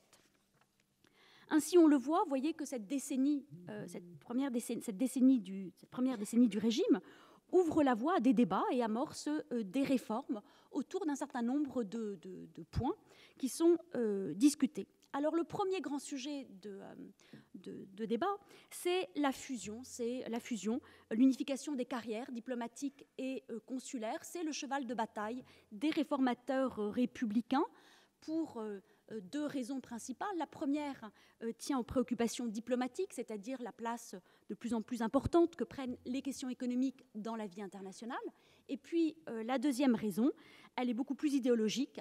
Il s'agit de façonner la carrière diplomatique sur un modèle méritocratique, républicain, que les républicains identifient à la figure du consul. En effet, par son origine qui est beaucoup plus modeste que dans les milieux diplomatiques, par un recrutement qui repose sur l'obtention d'une licence et même d'un examen depuis 1868, par son travail dans lequel il manifeste un certain professionnalisme, une certaine technicité, eh bien, le consul constitue vraiment un modèle pour les réformateurs républicains de la décennie 1870. Vous le voyez dans cette citation de Louis Herbette, cette longue citation de Louis Herbette, et Louis Herbette étant le frère de Jules Herbette, qui est la cheville ouvrière des réformes de Freycinet, mais aussi dans cette plus courte citation d'Hippolyte Després. Deuxième objectif, deuxième axe de cette réforme, c'est l'établissement de règles fixant des conditions d'avancement valables pour tous, afin de mettre fin à l'arbitraire, de mettre fin à la faveur.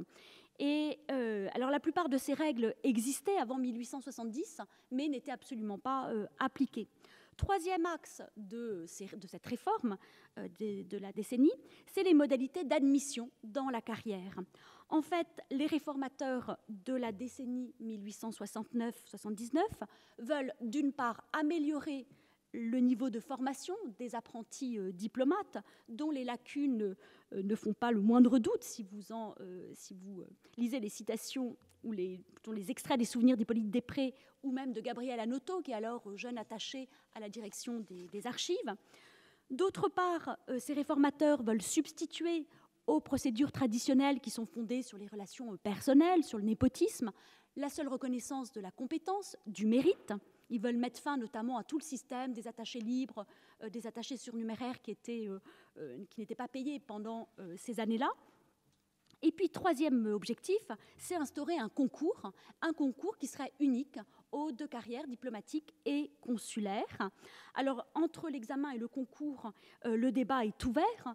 Si vous avez un Charles de Rémusat pour qui l'idée du concours n'est pas du tout exclue, d'autres pensent que le concours doit être combiné avec des critères d'ordre social. Vous le voyez dans cette note de 1873 qui explique qu'il faut absolument des conditions d'éducation et de fortune indispensables dans les carrières diplomatiques.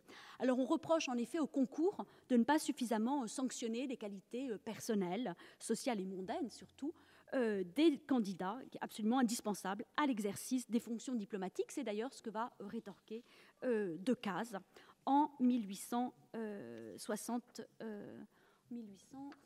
C'est la citation d'après. En 1876. Alors Decazes, pressé par les voies républicaines de modifier les conditions d'accès aux fonctions diplomatiques, va trancher en faveur de l'examen dans son décret du 1er février 1877, mais il exclut l'idée d'un examen commun aux deux carrières. En fait, le régime qui est institué en 1877 est un régime hybride. qui combine à la fois un mode de recrutement plus sélectif, fondé sur le diplôme et l'examen, et en même temps une certaine marge d'appréciation dans le choix des futurs diplomates grâce à un stage préliminaire à toute admission définitive. En fait, les républicains vont garder ce régime-là, même après l'instauration du concours en 1880. En revanche, le régime, ces réformes vont apporter une nette amélioration à la formation des jeunes diplomates. Enfin, dernier élément, ces réformateurs vont essayer de remettre à l'honneur les habitudes de travail et le respect de la discipline. Alors, en conclusion, eh bien, quel bilan de ces 10 années de débats et de réformes? Le constat, si vous lisez la dernière citation, qui émane d'un rapport manuscrit que j'ai retrouvé dans les papiers de Freycinet aux archives du ministère des Affaires étrangères, vous voyez que le constat semble être à peu près le même qu'en 1869.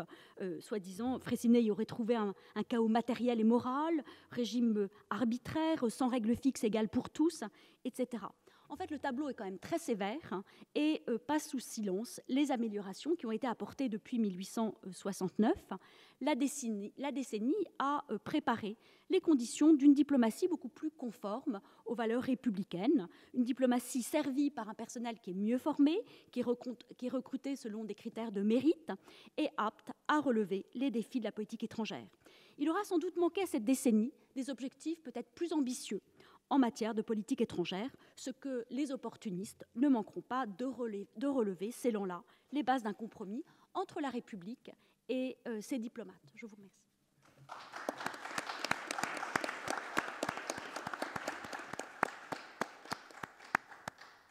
Au nom de la salle et en mon nom, je vous remercie pour cette très, très intéressante communication qui montre qu'il y avait beaucoup de limites dans les changements. Vous avez souligné les particularités du corps, mais vous avez bien indiqué aussi qu'il n'y avait pas eu de véritable démocratisation. Et les particularités, on les retrouve dans d'autres domaines. Le fait qu'il y ait eu peu d'épuration, il n'y en avait pas eu dans l'administration parlementaire. Tout à l'heure, j'évoquerai la magistrature où il y en a eu beaucoup. Enfin, la situation était très variée. Mais je m'en voudrais de commenter davantage, quelle que soit l'envie que j'en ai, car il nous reste un dernier chapitre à aborder, qui est celui de la, je dirais, de la personnalité particulière du duc de Cazes et de son œuvre au Quai d'Orsay, que mon collègue, monsieur Yves Brûlé, va nous présenter maintenant, avant que nous échangions un peu avec la salle et avant qu'il y ait la pause. Je vous donne la parole. Merci, Monsieur le Président. L'avantage qu'il y a à parler dans un colloque juste après Isabelle Das, c'est qu'il n'y a plus rien à dire puisque tout a été dit, ce qui fait que nous allons peut-être pouvoir accomplir le miracle que vous avez exigé de nous. Mon exposé sur le duc de Cazes se conçoit plus comme une sorte d'illustration, une sorte de projecteur sur une personnalité, une illustration de l'exposé qui vient d'être prononcé. Alors pourquoi parler du duc de Cazes? Après tout, c'est vrai que la question se pose. D'abord parce que c'est lui qui a occupé le poste de ministre des Affaires étrangères pendant la plus longue période de cette décennie. En effet, il devient ministre fin novembre 1873, donc après le vote du septennat. Le duc de Broglie, qui est président du Conseil, qui avait pris les affaires étrangères, passe au ministère de l'Intérieur. Et du coup, on fait appel à Decazes pour occuper la place donc, de ministre des Affaires étrangères. Et Decazes va la conserver, y compris sous les gouvernements des Républicains Dufort et Jules Simon, et pendant donc la plus grande partie de la présidence de MacMahon. Et il ne quitte le ministère que fin novembre 1877, ce qui lui donne donc 4 années au ministère, ce qui n'est pas si mal. Donc c'est un parcours ministériel assez atypique finalement, mais la question se pose de savoir s'il a sa place dans une séance de notre colloque intitulée « Quelle empreinte de la décennie sur le modèle républicain ». En effet, le duc de Cazes est l'archétype de la République des ducs, puisqu'il est même duc 2 fois. Il est duc de Cazes et duc de Glücksberg, un titre que son père a un titre danois, que son père avait eu aussi donc dans les années 20 et dont il hérite. Et surtout, Decazes est l'archétype de l'orléanisme, un alliage de titres nobiliaires et de très grandes fortunes. Et donc, il faut se demander quelle empreinte il a pu laisser sur le modèle républicain. Alors, le personnage est très intéressant, c'est pour ça aussi que je l'ai choisi, c'est parce qu'on a des sources très considérables. En effet, les papiers Decazes sont conservés à la bibliothèque Thiers, c'est un peu paradoxal d'ailleurs, donc place Saint-Georges, mais donc c'est un fonds tout à fait considérable. On pourrait faire une très belle thèse, et puis on peut les confronter avec justement les mémoires inédits, enfin les souvenirs inédits d'Hippolyte Després qui ont déjà été signalés, dont je prépare l'édition, et dont il y a une très grosse partie qui concerne les 4 années du ministère de Decazes. Alors, je ne vais pas faire une histoire de la politique étrangère, hein, on n'a pas le temps, mais plutôt insister là sur la façon dont il a dirigé la diplomatie. Alors, qui est Louis Decazes ? Louis-Charles Élie Amanieu, duc de Glücksberg et duc de Decazes, est né en 1819, donc c'est le fils aîné du ministre et favori de Louis XVIII que l'on connaît. Il a grandi donc dans les milieux orléanistes sous la monarchie de Juillet. Il se lie notamment avec Albert de Broglie. Il se retrouve ensuite au pouvoir, bien plus tard. Et donc, dans les années 40, il fait une très brillante carrière diplomatique. Donc, au départ, c'est un diplomate de carrière. Et entré dans la carrière en 1840, en décembre 1847, il est déjà nommé ministre plénipotentiaire à Lisbonne. Il est encore assez jeune, très jeune même. Sauf que décembre 1847, c'est bien 2 mois plus tard, il peut faire ses mal, puisque la Révolution éclate, et donc il quitte la carrière, et c'en est fini donc, de cette belle carrière de Louis Decazes. Alors, que faire ? Albert de Broglie, lui, était devenu historien. Il a écrit des livres, il est entré à l'Académie française. Son ami, le duc de Decazes, préfère se réfugier dans les affaires privées et dans le capitalisme, et donc il fait grandir sa fortune. Bon, certains font de l'histoire, et d'autres autre chose. Bon. À la chute du Second Empire, il devient député de la Gironde, et lorsque le duc de Broglie donc, devient président du Conseil, il fait appel à lui et il lui confie une grande ambassade, puisqu'après tout, Decazes était diplomate de carrière, et il le nomme ambassadeur à Londres. Donc là, on est à l'automne 1873, sauf qu'il a à peine, encore une fois, à peine le temps de s'installer, qu'on va l'appeler en fait pour devenir ministre des Affaires étrangères. Donc fin novembre 1873, Broglie passe donc du Quai d'Orsay au ministère de l'Intérieur et laisse le Quai d'Orsay donc à son ami le duc de Broglie. Et le ministre est bien accueilli par le personnel. Després, justement, dans ses souvenirs, dit qu'il fut accueilli comme l'un des nôtres, c'est-à-dire comme quelqu'un de la carrière. Au fond. Alors, il ne change pas d'ailleurs les principaux directeurs. Je signale simplement qu'il amène dans son entourage 2 personnages intéressants. L'un, c'est Albert Sorel, l'historien, celui qui forme tous les futurs diplomates à l'École libre des sciences politiques, et qui entre à son cabinet comme chargé de travaux particuliers. Et puis, il fait appel aussi à Jules Valfray, autre historien, qui devient sous-directeur. Et c'est intéressant ce rapport à l'histoire. Alors, il y a une particularité de la manière de travailler de Decazes, c'est qu'il faisait de très nombreux séjours en province pour cultiver la terre là où il était élu, donc, et puis peut-être aussi pour villégiature, ce qui fait que nous avons des correspondances entre le directeur politique Després, qui est le principal fonctionnaire du Quai d'Orsay, et le ministre. Alors que d'habitude, il suffit de passer une porte et ils discutent. Donc ces échanges constants entre le ministre et son principal collaborateur, sur certaines périodes, nous les avons par écrit. En fait. Donc c'est très intéressant d'étudier de ce point de vue-là. Et puis je signalerai aussi que Decazes avait de très bons rapports avec le maréchal de Mac-Mahon, et le Quai d'Orsay même, le directeur politique était très souvent appelé à l'Élysée, d'autant plus que le secrétaire général de la présidence, en fait, était Emmanuel d'Harcourt, qui était lui-même un diplomate de carrière, ce qui fait que la présidence et le Quai d'Orsay ont bien fonctionné pendant cette période. On n'en dirait pas forcément la même chose des rapports entre Decazes et les chefs de gouvernement qu'il a connus. Donc cette succession, alors Broglie, ça allait, ils étaient du même bord en quelque sorte, mais après c'est plus compliqué avec Dufaure et Jules Simon. Et là-dessus, on peut dire que Decazes fait partie de l'histoire du domaine réservé. parce qu'il a eu de très très bons rapports avec le président de la République. Constamment, il allait demander l'avis avant de prendre une décision importante de politique étrangère du président. En revanche, il avait plutôt l'habitude de contourner, ou en tout cas de laisser dans une forme de relative ignorance, ignorance est trop fort, hein, mais les présidents du Conseil, et il y avait une forte volonté de leur part, notamment de Jules Simon, qui voulait avoir des copies des principales dépêches diplomatiques reçues et envoyées, et Decazes ne voulait pas le lui donner, parce qu'il savait que ces copies immédiatement seraient copiées et se retrouveraient chez Thiers. Voilà. Et donc il ne voulait pas que ces informations, puisque Thiers était plutôt partisan d'une politique assez différente, et donc comment se résoudre ce problème, parce qu'il y a quand même des devoirs par rapport au chef du gouvernement, et en fait il l'avait résolu en ayant des conversations orales tous les jours avec le président du Conseil, donc il lui expliquait ce qui se passait, mais il ne lui donnait pas copie des documents. Voilà.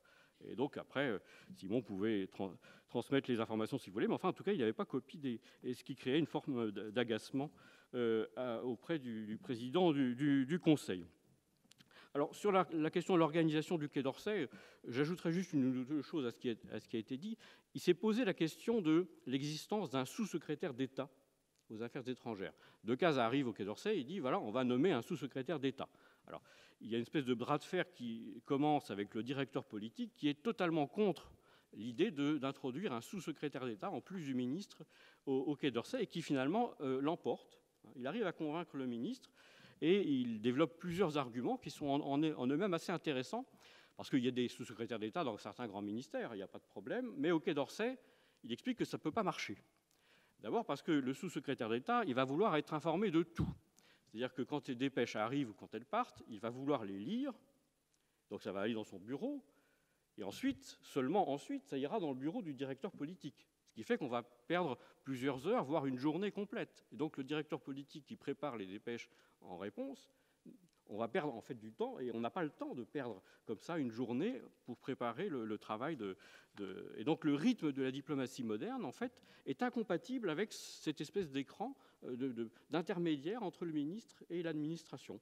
Et donc c'est un problème qu'on pouvait peut-être accepter dans un autre temps, mais qui n'est plus acceptable aujourd'hui.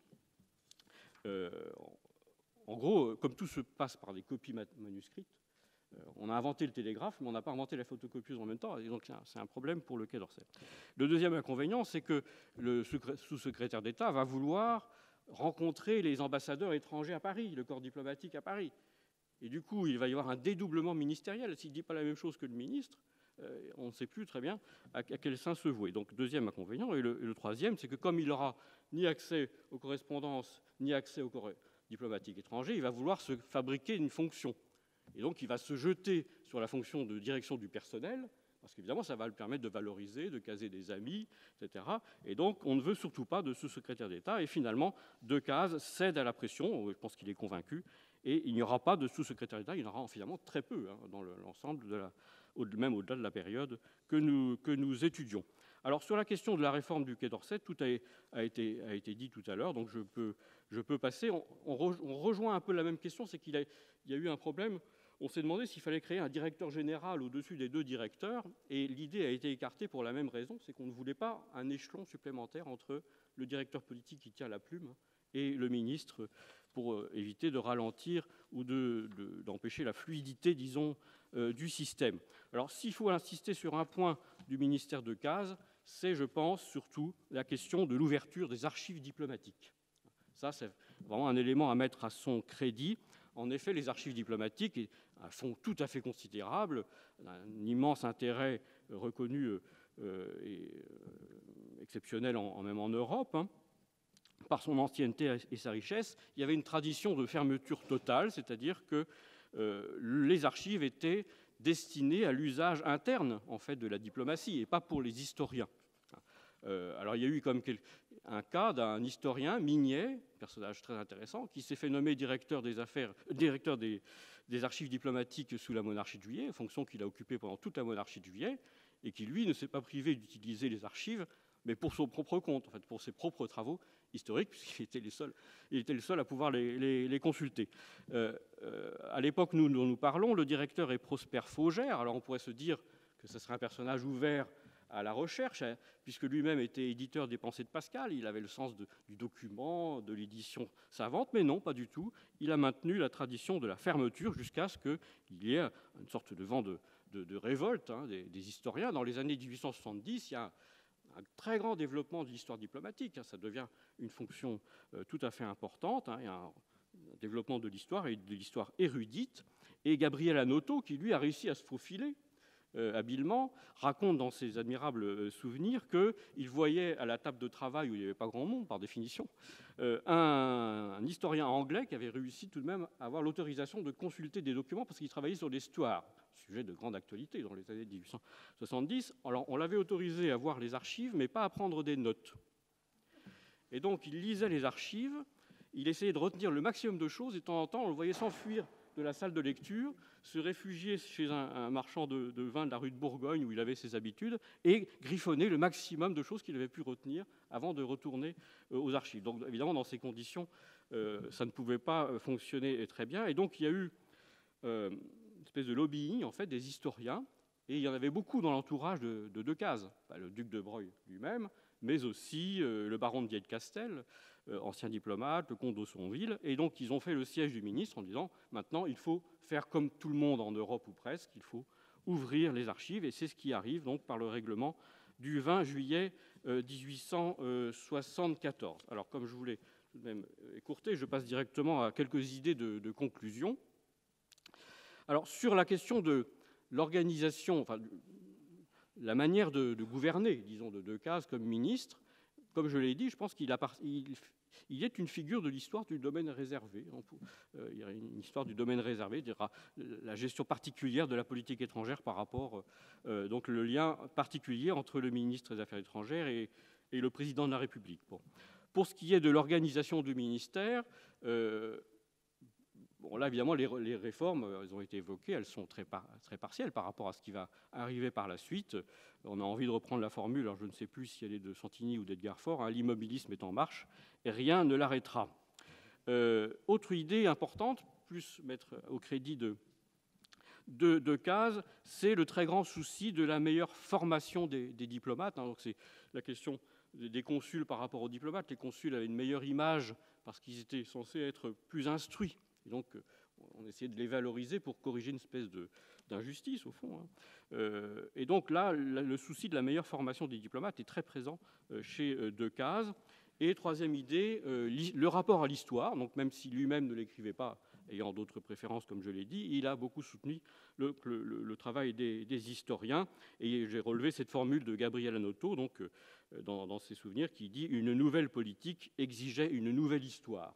Il me semble que c'est très typique quand même de cette décennie des années 1870. Et puis tout de même un point sur la question de la politique extérieure sur laquelle je finirai.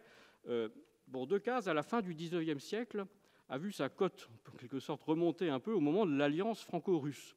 Et on l'a présenté comme un précurseur de l'alliance franco-russe.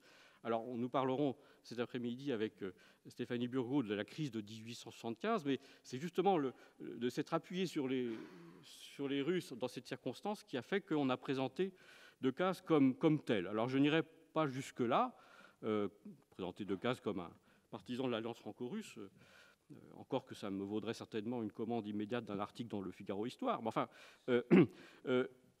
je dirais simplement que ce qu'il a apporté à la diplomatie française, c'est d'avoir refusé le dogme un peu du recueillement. C'est-à-dire l'idée qui est très présente dans les années 70, surtout chez les Républicains, que la France doit s'effacer finalement dans les grandes questions diplomatiques. Or, donc, après cette crise de 1875, immédiatement après, quelques mois après, commencent les grandes crises balkaniques qui vont amener jusqu'au congrès de Berlin. Et dans cette question orientale, justement, Decazes réintroduit la France dans le concert européen. La France va occuper sa place, disons, dans la discussion générale sur les questions d'intérêt général, et là, au premier rang desquelles se trouve la question d'Orient. Et donc, il me semble que la plus grande empreinte, pour reprendre la question de départ qui a été posée de Decazes au modèle républicain, paradoxalement, c'est d'avoir résisté au discours des républicains de l'époque qui étaient favorables en général au recueillement, et d'avoir au contraire réintroduit la France dans le concert européen qui renaissait péniblement depuis 1870. Voilà.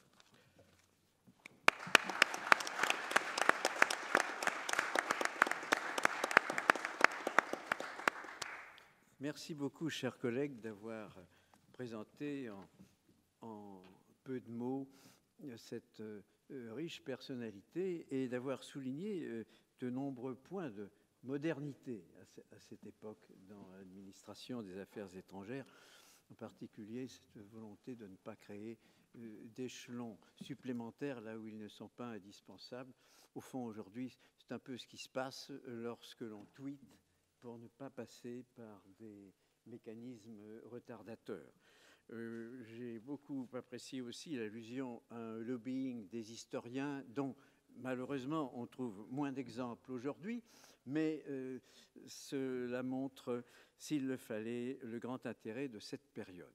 Sans doute les questions qui vont être posées aux orateurs vont-elles le montrer aussi, mais là, je jette un coup d'œil aux organisateurs pour leur demander peut-être 3 minutes de grâce pour qu'on puisse avoir au moins un début d'échange avec la salle, quitte à ce que celui-ci se prolonge tout à l'heure. Alors, qui veut questionner nos 4 orateurs de cette première session? Professeur Ledivellec. Merci, Monsieur le Président. J'ai trouvé... Oui, j'appuie. J'ai trouvé les 4 contributions passionnantes et excellentes, donc je n'ai pas de désaccord du tout avec ce qui nous a été dit. Ces 2 petites remarques très rapides. Concernant l'exposé de M.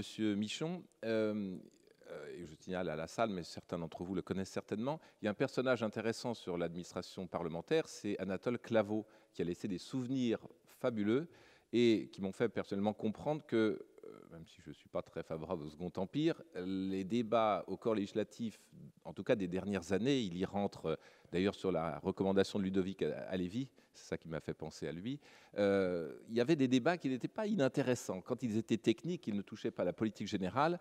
Je pense notamment à un débat sur les droits d'auteur, dont qu'il relate, qui sont très intéressants. Et c'est un personnage qui corrobore tout à fait la thèse de M. Michon sur la continuité. Il commence sa carrière au corps législatif, il la poursuit jusque, je crois, dans les années 20, et malheureusement, ses souvenirs s'arrêtent à la fin, à la chute de Thiers, mais il décrit toutes ces années, notre décennie décisive, d'une manière tout à fait passionnante.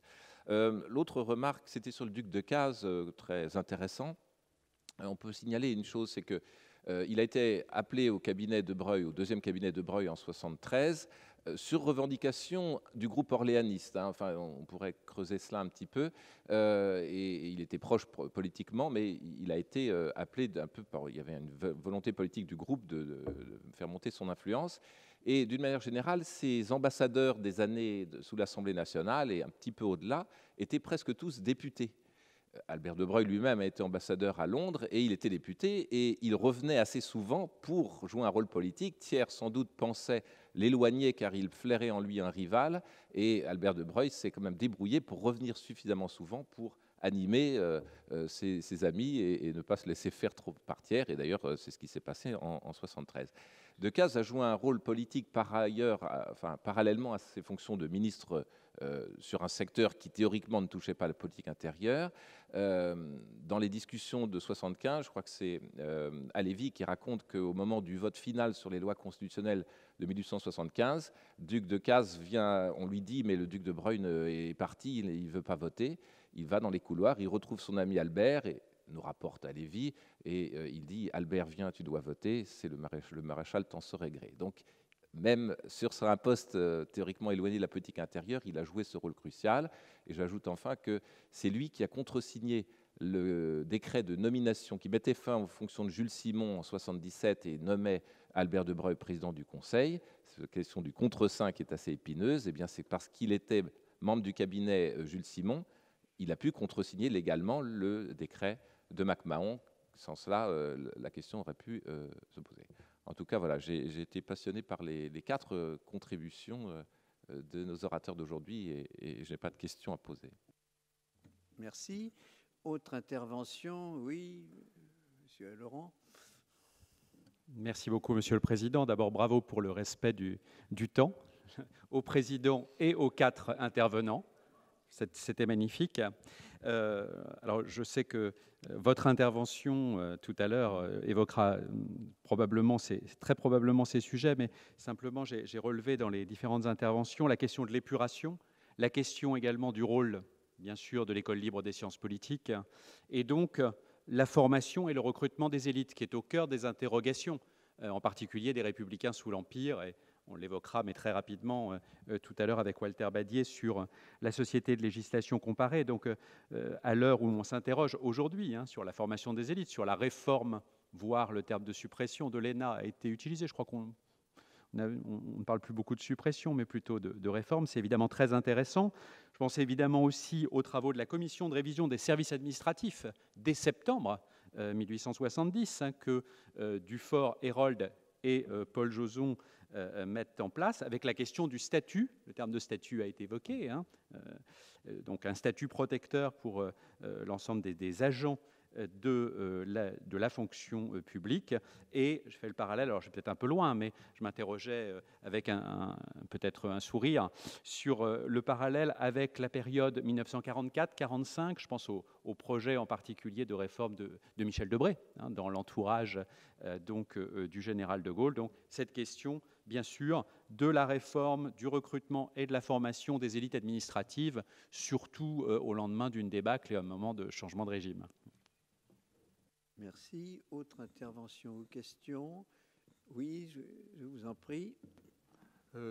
Comme mes collègues, les 4 interventions ont été remarquables, et plus que des questions, c'est quelques précisions éventuellement. Vous avez parlé, Monsieur Laquiès, de Duvergier de Oran, et son héritage a été maintenu, notamment avec le député de Saint-Paul-sur-Terre-Noire, Georges Gros, qui était très proche d'ailleurs de Méline, et qui avait épousé une Duvergier de Oran. À propos aussi des problèmes constitutionnels, au départ, est-ce que l'Assemblée nationale était constituante?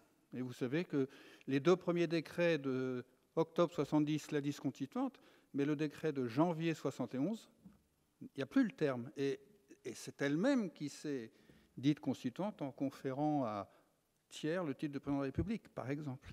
Mais au départ, ce n'était pas évident. Et certains estimaient que ce n'était peut-être pas son rôle. Et c'est vrai que le projet Dufort, dont vous avez si bien parlé, pour en avoir des traces, ce n'était pas facile. Je me souviens d'une note de bas de page de Jean-Marie Mayer à propos d'un article de Louis Girard dans les mélanges offerts à Tapier. Mais c'était des rares traces pour l'avoir. Maintenant, pour Decazes. Alors, si je puis me permettre, je confirme tout à fait les propos de M. Brûlé. Et en 1977, le ministre des Travaux publics dit que Decazes est tout le temps absent. Il prend les eaux, il va dans ses propriétés. Et vous parlez également des relations très étroites avec MacMahon. Quand MacMahon a fait son voyage à Bordeaux, qui a été si triste pour lui, il a dormi à la Grave chez Decazes. Donc il y avait vraiment une proximité. Alors, certes, il a essayé de mettre un bémol à la politique du recueillement. Cependant, en 1977, entre les Russes et la Turquie, ça chauffe, c'est le moins qu'on puisse dire. Et Decazes fait savoir que, évidemment, la France ne fera rien. Donc, parce que la situation intérieure, d'abord, est bien compliquée. Et puis, il y a le Royaume-Uni, il y a l'Allemagne, il y a la Russie. Donc, il ne faut pas trop s'investir. Enfin, dernier point, lors de la crise du 16 mai après, comme un certain nombre de gens, et sans doute parce qu'il était orléaniste, il a fait pression pour que l'Église catholique, et notamment que le Saint-Père, en dise le moins possible.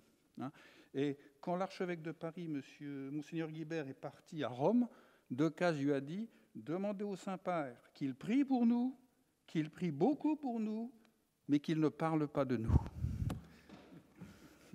Merci de ces précisions. Qu'on me permette d'en ajouter une sur ce que j'appellerais la souveraineté de l'Assemblée nationale, car c'est bien de ça qu'il s'agissait.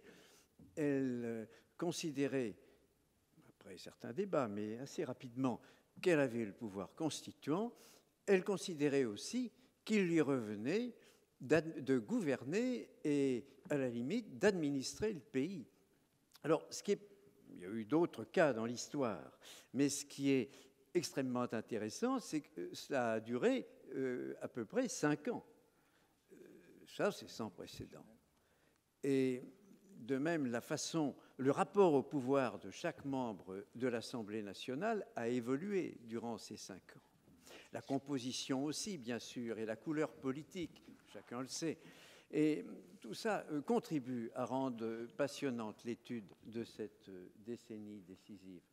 En rendant mon tablier, si je puis dire, je voudrais remercier les organisateurs d'avoir eu cette belle idée, déjà concrétisée par 2 journées presque et demie, 2 journées et quart de travaux, et qui vont certainement être poursuivis dans la même veine. Merci de votre attention.